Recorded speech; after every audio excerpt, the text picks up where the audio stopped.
Come to me. Come to me. Maya po kuya. Ano, basa. Ano sa? Anong Sumasama, oh. Kargahin ko lang ganun. Sige po. Basa eh. Ay, grabe! Oh my gosh, ang bigat! Ilang pounds to? Hindi na pala siya masyadong mabigat pag ano. Tamang karga. Pagkargang mo tama. Mabigat lang siya sa... Uh, uh.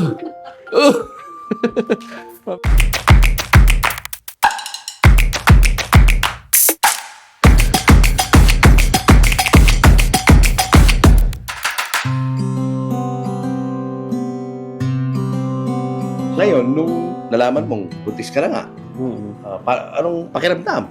Di ba? Sobrang happy. Nandun na yung happiness. Oo. Talagang, wow. Lahat ng pagod, yung hirap, yung emosyon na naramdaman during procedure. Nawala eh. Unang lumabas si Jessie Corcuera sa reality show na Starstruck noong 2006, kung saan sa edad na 14, itsurang babae pa siya. Noong 2016, pinasok naman niya ang Pinoy Big Brother kung saan pinakilala na siya bilang isang lesbian. Pagkatapos nito ay naglaylo na si Jessie sa showbiz at nag-focus na sa pag-vlog. Maraming nagre-request sa akin na mag-vlog na rin tulad ni Baninay. Siyempre sa impluensya ni Will. So, this is my official channel. Sana mag-subscribe kayo and please like and share my videos. Na i-share yung lifestyle ko, yung story ko, paano ako nagta-transition. Dino-document mo yung life dinodocument mo. ko lahat. Pati yung mga top surgery ko, doon ko yung sinishare. Para at least, hindi man ako napapanood national TV. Doon sa online world, meron kahit papanong maabot nung pwede kong ma-share na makakatulong sa iba. At noong nakaraang taon, muli niyang ginulat ang sambayanan nang mag-viral ang kanyang mga larawan na isa na siyang buntis. Si Kalia ay bunga ng artificial insemination. Grabe. Wow! Ayan ang baby. Anong name niya? Kalia. Kalia. Baby Kalia. Parang nasanay na sa ninja. Siyempre yung, yung saya ng puso, iba. Parang panaginip, gano'n. Parang hindi ko ma-imagine na eto na, nangyari na, nandiyan na siya, kasama ko na siya, kumbaga, nahawakan mo na. At galing sa'yo, di ba? Pag tinitingnan mo pa, totoo ba to? Sinundan ko ang kanyang journey mula sa pagbubuntis hanggang sa pagiging isang ina at ama ni Kalia na nagdiwang ng kanyang 1 taong kaarawan. Yung. Guys, ang saya. Birthday niya ngayon. First time, lalabas sa public. Kalia. Di ba? Ang unika iha ni Jessie Corcuera. Jessie, hello. Welcome back. Grabe. Grabe. Parang isang korap lang eh. Eto Ang bilis ng panahon. Nakaupo na. Oo. Nasubaybayan natin to. Nasubaybayan nyo, mga viewers natin, mula nung nasa tiyan pa ni Jessie hanggang sa pinanganak, nasa crib, and now, she's here. 1-year-old na. Kamusta naman? Kamusta naman si baby? Anong Yeah. behavior ni baby? Medyo kumukulit na. Malapit na kami mag-away. Malapit na. Ang hirap palitan ng diaper, grabe. Doon yung struggle. Oo. Ngayong age niya, medyo doon ako nag-struggle sa parang tornado eh. Kasi sobrang likot na. Parang tornado nga. Balikot siya. Malikot na. Oo. Playful. Saka hindi siya bugnutin, no? Very patient siya, no? Basta naka-recharge yan. Kaya Oo. pag nakatulog. So nakatulog ka. Yes. May mga words naman na nababanggit to. Mama, Papa. Yun.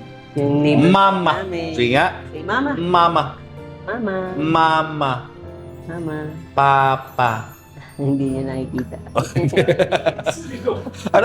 Anong mga learnings mo ngayon na ikaw ay isa ng tatay, padre de pamilya? Mas ganun na ako dati eh. Mas kumuripot siguro. Kasi parang lahat ng pumapasok na pera, parang wala ka nang iniisip Yeah. para sa sarili mo. Parang Isip mo lagi, para sa kanya, para sa kanya. Parang ganun. Oo. Yun yung pinakamalaking nagbago ngayon sa akin. Like, parang hindi na masyadong mapunta sa ibang lugar. Yung parang gagastos ka ng Unnecessary Oo. things, no? Oo. parang lagi ka nang may pinaghahandaan. Oo. Kasi alam mo, may future kang Yeah. pinaglalaanan. Oo. What about yung emotional? Anong naidudulot dito sa'yo? Ngayon, sobrang happy talaga. Wala pang parang sobrang na-enjoy ko pa yung moment ko na kasama ko lang siya. Kahit na minsan nakakapagod dahil pag may sakit. Since nag-start yung bare months, monthly. Oo. Buti nga medyo bago tong party niya na okay na siya. No. So yun, happy lang. Oo. Kamusta naman kayo ni Camille? Syempre masaya pa rin. Masaya, okay. Malungkot ngayon dahil hindi namin siya kasama. Oo nga eh. Na-miss natin siya ngayon, no? Oop, nahulog mo. May emergency sa Oo kanila. nga. Oo. Anong mga plano mo para kay baby? Meron na ba mga inquiries? I'm sure dahil sa napakaganda nitong little girl nito may mga lalo na ngayon after nilang mapanood sa Unplugged baka marami mga inquiries na gusto siyang kuning artista or model. Last time nag-mall kami, nilapitan kami ng isang brand nung kasi nasa baby section kami. Kinuha siyang model. So parang medyo pansinin kasi si baby. Pag sa mall, hindi na ako yung pinapansin siya na. Siya na ngayon, no? Parang instant celebrity din. So yun, parang medyo alam mo may punta din sa Papunta rin doon, no? At i-encourage mo yun kung sakali. Balang araw na gusto niya maging model, gusto niya maging artista. Pwede naman kasi Oo. sabi ko nga nung ginagawa ko pa lang siya, kahit nga sa gender kung ano maging identity niya, talagang magiging 100% support ko sa kanya. So kung ano man kung gusto rin niya malaman niya na nag-artista ako before, kung gusto rin niya pasukin yung showbiz, why not? Pero syempre, sisiguraduhin ko yung school syempre hindi mapapabayaan. Kasi yun lang yung pwede kong din mapamana sa kanya. Diba? Parang, Tama. yun kumbaga yun yung walang price Yung showbiz may lang yan, may limitasyon, kumbaga hindi forever, diba? Yung education, yun yung hindi mananakaw sa atin True. So, yun yung kung pasukin niya yung showbiz, sige, support ko siya. Pero, kung kaya pagsasabayin. Sa akin, di maiiwasan talaga sa itsura ni baby Artistahin talaga Ano mga reaction ng mga tao after nung interview natin? Yung series of mga vlogs natin about yung journey mo bilang isang magulang. Grabe, Kuya Julius, ang dami pa rin. Pag nagla-live ako sa TikTok, ang dami pa rin nagme-message siya na napanood ko yung interview mo kay Julius, ganyan. Ang daming na-inspire. So parang hindi ko in-expect na ganun kalawak yung naabot nung journey ko. Na ang dami ko palang sa hindi nga simple yung naging decision ko pero parang para sa iba simple yon pero sa akin iba yun Kumbaga sobrang laking decision yun na ginawa ko sa buhay ko. And sa iba na kinakatakutan pa nila. Pero nung nakita nila yung journey, ngayon parang nagpapatulong na sila kung paano. Parang mas madami yung na-inspire dun sa story. So, mas maraming lumakas yung loob, lalo na yung mga wala din masyadong knowledge about dun sa ginawa kong proseso, na pwede pala, possible pala.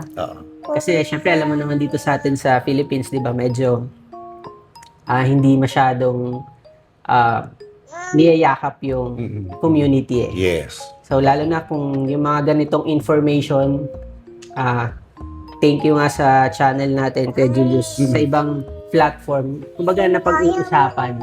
Tama. At least kahit papano, alam mo yan, hindi man siya na pag-uusapan sa buong Pilipinas, lalo na sa tulong sana ng government para mas maganda. Pero at least kahit papano, meron tayong manonood na kailangan yun yung information. Parang, kumbaga, pero meron tayong masisave na buhay na, may nag-message sa akin na hopeless na siya. Parang, hindi niya alam kung magkakapamilya pa daw ba siya kasi part din siya ng community.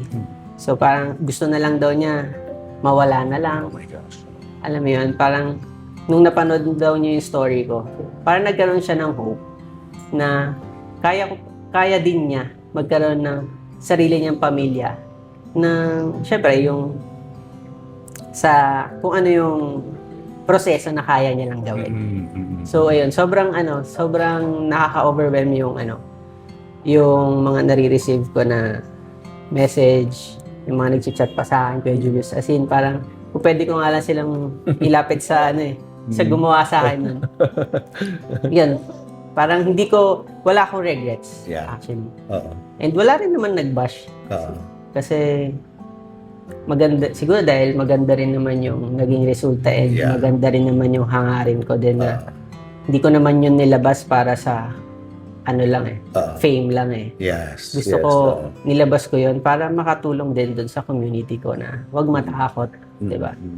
Na may pag-asa pa na sa proseso lang na kaya namin, magagawa namin, bumuo ng sarili namin pamilya. Oo. May mga naging successful na ba katulad mo na after that interview ginaya ka at nagkaroon na rin sila mga babies? Siguro mga 3 Tatlo na. na akong nakausap before pa, after ng first interview natin, natulungan ko na sila. Oo.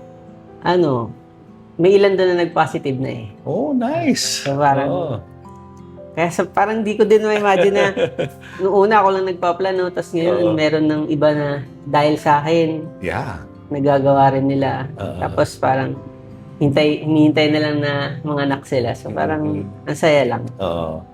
Yung biological dad niya, nakikipag-usap pa sa'yo? Nagkakausap pa kami. Nakaraan, kinamusta niya nga ako, sabi niya mag-1 year na eh. Tsaka everyday pag nag-check ako ng stories ko, talaga nanonood siya. Oo. Kinitig na niya. Oo. Si baby. Oo. Ano bang sinasabi niya tungkol kay baby? Pag nag-uusap kayo?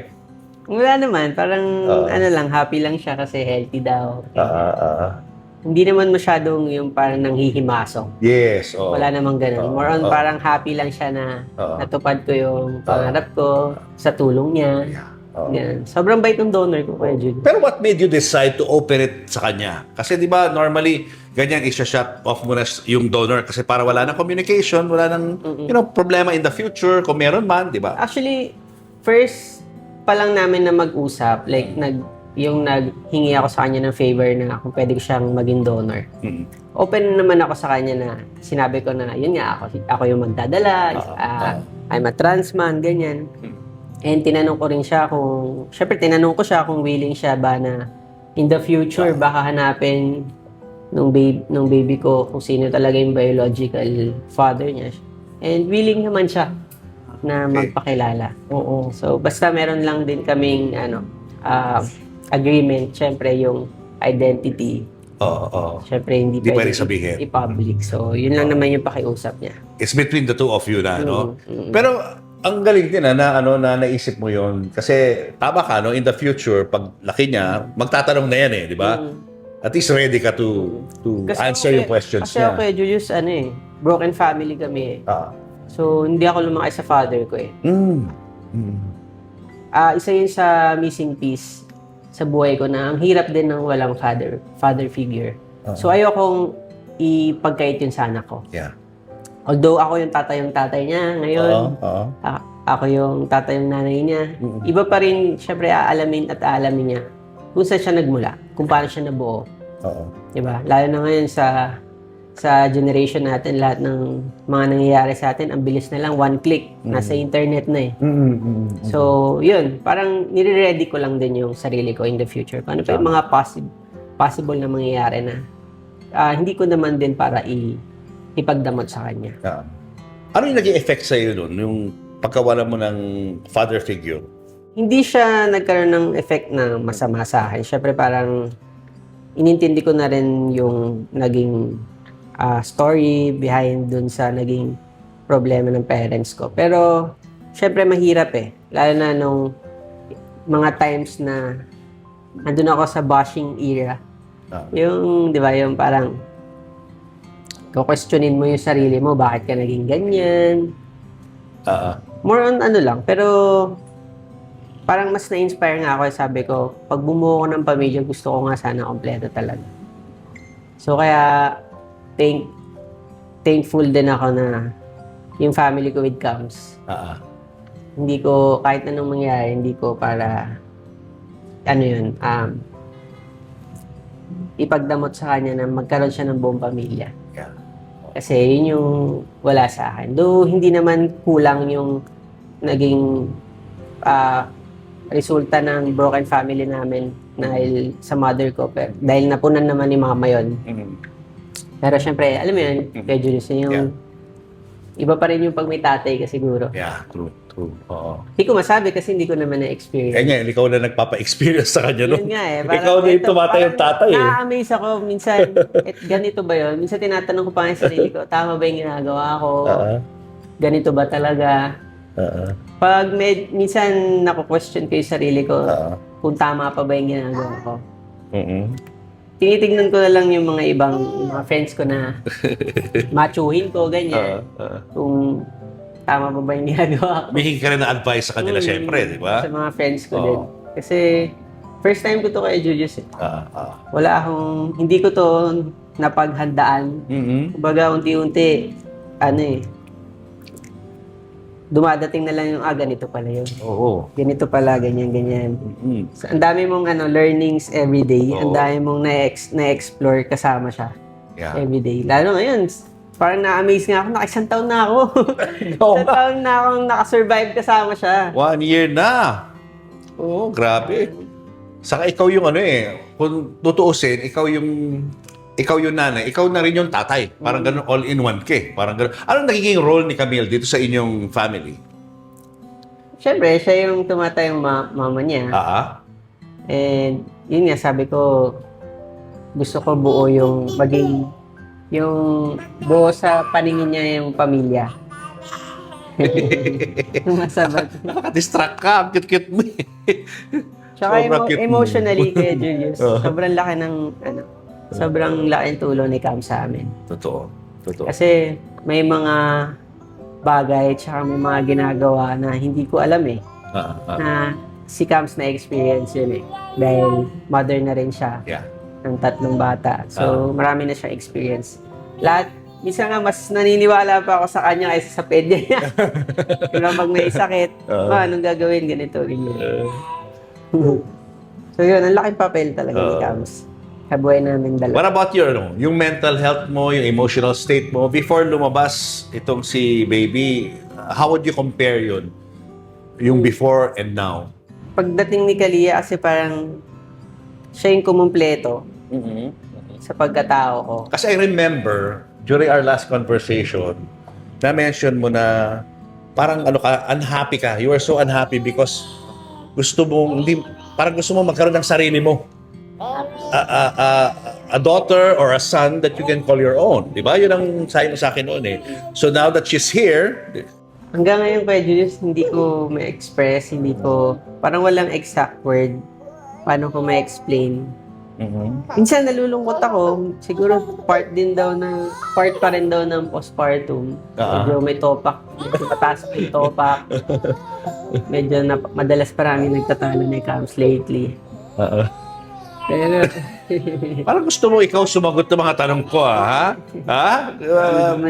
Parang sinasagot niya na hindi lang niya ma-express talaga eh, no? Ano bang moods nitong bata to? May topak din ba to? Wala. Mabait. Sobrang bait. Oo. Ano lang, pag may sakit lang. Ayun na. So, medyo uncomfortable siya. Oo. Pero sobrang hindi siya alagain dahil makulit or iyakin. Mapapagod ka kasi mabigat siya. Kaya kanina, Sobrang bigat to. Maya po kuya. Ano, basa? Ano sa? Anong Sumasama, Kargahin ko lang ganun. sige po. Basa eh. Ay, grabe! Oh my gosh, ang bigat! Ilang pounds to? Kumatas na yung niya. Hindi, kasi umihi daw eh. Baka mabasa ako. Takbo ba ang diet? Sumama na sa akin! Ang sakit ng braso ko. Ang hirap niyang buhatin na matagal. Di ba? Matagay na. Anyway, hindi ka na namin masyadong patatagalin. Alam kong very busy ka ngayon dahil dito sa iyong pag-asikaso sa iyong mga guest. Anong pakiramdam mo na na ang daming mga taong humahanga sa iyo at sumusuporta sa iyo? Anong gusto mong sabihin sa mga taong ito? Sobrang thank you kasi nakita nila yung ibang side naman. Hindi katulad before na andiyan ka para i-judge ka ng basta-basta. So ngayon mas naiintindihan, hindi lang siguro ako, kumbaga bit-bit ko rito kay Jules yung community Yeah. na para mas maintindihan nila. So sobrang thank you. Sana mas lumawak pa yung pangunawa ng mga iba, lalo na yung wala sa community, na mas maintindihan nila yung kung ano yung meaning ng love, na hindi lang siya para sa hindi nagbabase sa gender, hindi nagbabase sa identity. So yun, kailangan lang magmahalan lang para mas, alam mo yun, pag puno kasi ng pagmamahal, mas nangunguna yung pagkakaintindihan. Yeah. Kahit ano man yung sitwasyon, kahit ano man yung pinagdadaanan ng isang tao, kung paiiranan lang yung love, yun, para maiwasan yung yung pagbabash. Kasi lately ang dami ng nawawala yung, baga kinukuha nila yung sarili nilang buhay because of bashing. Yeah. Yung simpleng salita na masakit, kala natin ganun-ganun lang, pero pag yung may mga pinagdadaan ng tao. Kaya sana maging very sila, kind, and maging mas maingat po sila sa bawat bibitawan nilang salita. Hindi lang sa LGBT community, kumbaga sa lahat ng tao. Yun po yung baga maisasabi ko sa mga tao na yun, hindi lang po sa community namin maraming nababash. Kumbaga kahit saan, kahit sino, yung simpleng pagbabash nyo lang pwedeng malaking epekto sa iba. So mag-ingat lang po tayo. Saka I'm glad na nagagamit yung ating programang, ating vlog, at ikaw, ako, nagagamit tayo para maging instrumento na makaligtas ng buhay ng mga tao. Yes, That's a sana big deal. tularan ng iba. Oo. Sana tularan ng iba. Oo. At doon sa mga viewers natin na gusto kang kausapin o gusto mag-send ng message sa'yo, paano ka kukontakin? Sa SOCMED ko po, Corcuera Jessie, yun lahat. TikTok, Instagram, Facebook, isa lang yung yung account ko. So yun. open, ha? Open. May mga open. inquiries para model. Si baby, baka siya na. Pwede, di ba? Saka sa mga yung curious about dun sa ginawa kong proseso para mabuo ko si baby. Message nyo lang po ako, pwede ko kung hanggat kaya kong ibigay information, bibigay ko po. Yes. And doon sa mga curious, kung ano mga pinagdaanan ni Jessie, nasubaybayan ho natin yan from day one. So you can just go to this vlog, no? Hanapin nyo lang ho yung part 1 and 2 namin. Julius Babaw, Jessie Corcuera, lalabas ho yan sa inyong mga YouTube channels. Jessie, thank you, ha? Thank you so much. So happy na naging bahagi kami ng journey mo at ng journey ni Kalia. At hindi pa rito tayo nagtatapos dahil, di ba, babantayan natin yung journey mo, Kalia, into becoming a star, na? Yes. One day, di ba? Why not? Uy, thank you pala sa ating, ating sponsor ngayon. Dito natin ginawa sa Alibi Cafe, located at Las Piñas, Talaba, Diversion Road, Barangay Zapote 3, Bacoor, Cavite. Punta ho kayo rito. Napakasarap ho ng kanilang pizza. Pati mga coffee nila, the best. Baka may gusto kang pasalamatan before we go? Kay Mudra Bells, thank you ma sa tulong sa birthday ni Kalia para maging possible. And syempre kay Kams, I love you. Thank you, Jessie. Thank you, po. Kalia. Happy birthday. Oh, di ba? Hindi na pala siya masyadong mabigat pag Tamang karga mo. pagkargang mo tama. Mabigat lang siya sa... Yung paghanap. Mabigat lang siya pag Pag tumatagal. Oo, pero kaya na. Kasi headband niya eh. Nahulog siya sa floor. Exercise akong konti. Beng, dyan ka muna. Sige po. Punta lang kami ron, ha? Yan. Pakilala mo ko, Jess, doon sa mga Sige po. kasamahan mo. Sige po.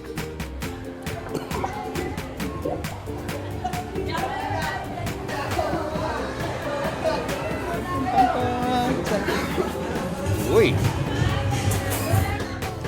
Okay, anong feeling mo at nakita mo si Jessie bilang isang tatay?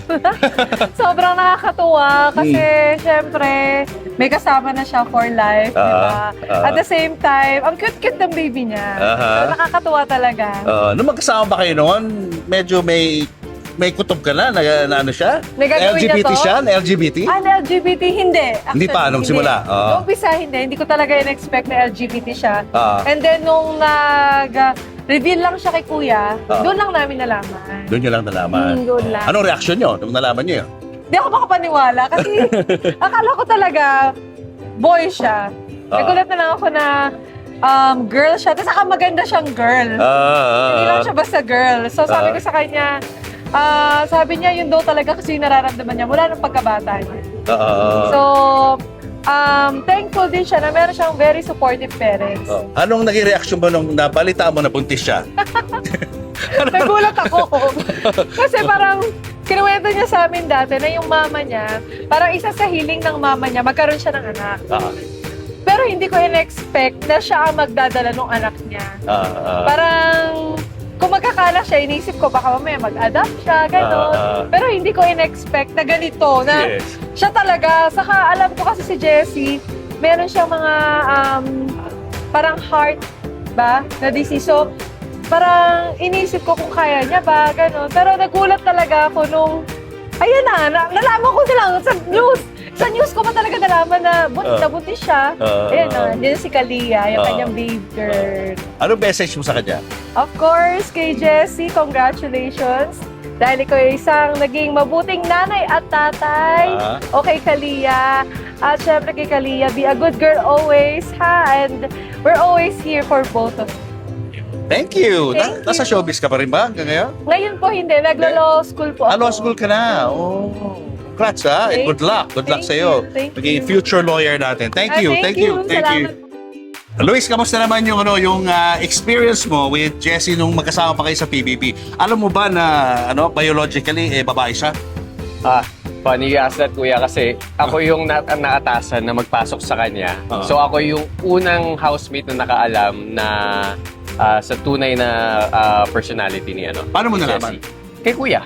Binigyan niya sa akin na task na alam mo na. ipuslit ko siya. Ipuslit ko siya sa bahay nang hindi nakikita ng mga housemate. Tapos patagalin talaga yung secret ni Jessie na siya'y trans man. Kasabwat ka? Kasabwat talaga. Okay, Kasabwat. okay. Oo. Anong plano ni Kuya nun? Wala lang. I guess big revelation lang. Big Kasi revelation. kumbaga parang panibago siyang reality, I guess, para sa Pilipinas. Di ba? Hindi naman masyadong familiar ang tao sa mga trans community noong time na yon. So, I guess that was his way of slowly parang introducing it to the housemates sa buong Pilipinas din. So, yun. After ba ng PBB, naging magkaibigan kayo ni Jessie? Oh yes. Oo, Nakikita-kita kayo? Oo. Yung iba sa amin, nasa YouTube din, yan, sila. Ako lang yung natira sa showbiz. Pero ito, yan, magkakasama pa rin kami nila Ali, sina Baninay, Will Dasovich. Nagkikita-kita kami pag special occasions. Kasi iba rin naman yung bando na buo namin dun sa bahay ko. Sino big winner nun, nung time niya? Minix yun, Lucky Season 7, minix yung teen celebrity, tapos kaming regulars. Pero si Maymay yung nanalo. Si Maymay ang kasabay niyo. Parang nag-head-to-head yung bawat edition. Oo. And of course, now you're with GMA, no? Yes, I am. Ano mga shows mo sa GMA? Ngayon, Encantadia Chronicles Sangre. Okay. Yeah, ongoing Nice. pa. Top rating show, no? Yes. Ano pakiramdam mo at ganito nangyari kay Jessie? Naging na siyang isang tatay at nanay at isang magulang. Yes, super happy na naging parents. Ngayon, parents na sila kay Kalia. And nakita ko naman yung dedication niya. Kasi imagine mo, yung commitment niya para sa pangsarili niyang buhay, di ba? Pinili niya yung pagka-trans man. And then now, parang doing the responsibility of a mother. So parang, it takes a lot. So, saludo ko kay Jessie doon. Di ba yung klase yung pagmamahal niya. Parang ginagawa niya 2 roles eh. Oo. Diba, for Kalia. So, for that, Kalia is very lucky. Ayan, Jessie, I'm really, really proud of you. At I wish you all the blessing kasama si Kalia. Mag-iingat kayo lagi. And stay healthy. God bless. Nandito lang kami para sa inyo. Yeah. Thank you, Luis. Thank you, Will.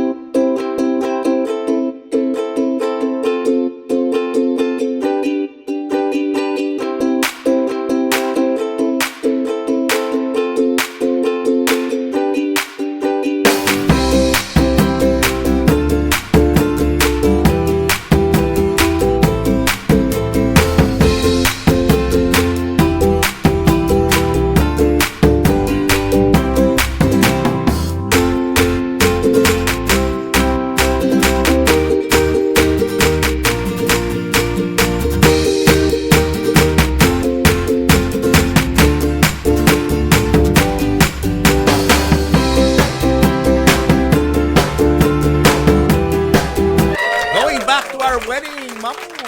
Eto, silipin na ho natin ang aming mga naging selebrasyon ni Papu ng wedding anniversary through the years. Kasi nga po, every 5 years, from the day we got married, December 8, 2003, we would renew our wedding vows. Why every 5 years? Kasi nga naman, life is short. Di mo alam, no? Kung abot ka ng silver or golden. So, ginagawa namin every 5 years. Ito po yung highlights ng aming wedding through the years and the renewal of our vows. Panorin po natin.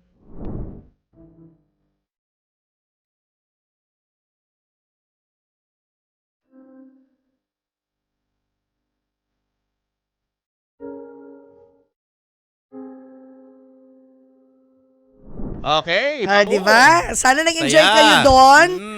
I-replay nyo na lang. Masaya yan. Through the years yan. Pero wala naman pinagbago, di ba? We still look young. So, Yes. 22 years na nga kami ni Papu.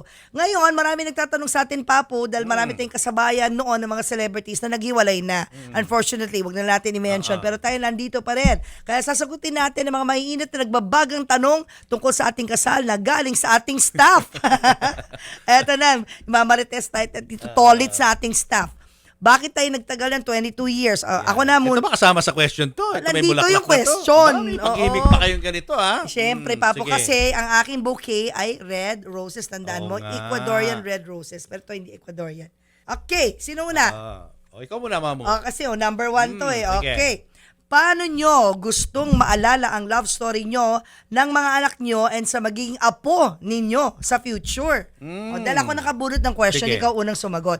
Paano mo gusto, paano gusto ipaalala yung love story natin sa ating mga anak muna? Yung apo, Ayun. pag Oo, nag-apo na sige. tayo. Oo. How? Ito. How Very incredible. difficult question. Madali lang. Ako na nga. Mauna ka na, Mamu. Nag-iisip syempre, pa ako eh. ito yung classic story na nagka-developan kami kasi co-host kami sa morning show. Ito na, question number 2. Ano daw ang dream natin mag-asawa na hindi pa natutupad? Julius and Tintin para sa pamilyang Pilipino would like to thank the following. Raja Travel Corporation, with you on your journey.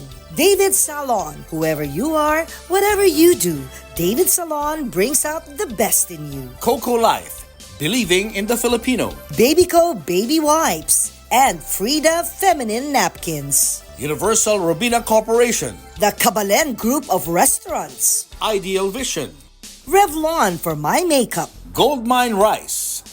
Mono Quadratic made-to-order home and office furniture. DeLonghi Coffee Machines. Enagic from Japan, Kangen Water Machine. Email us for inquiries. Health Cube Medical Clinics. Uratex. Clean Echo. Autofan, the heart of every home. Purple Hearts, formulated with love and care.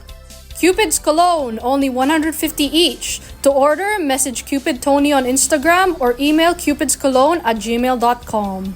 Boteju, authentic Japanese traditional cuisine. Sama-sama, salo-salo sa Boteju. Promote your brand, products, and services in our show and digital platforms. For advertising inquiries, email n.bersola@gmail.com.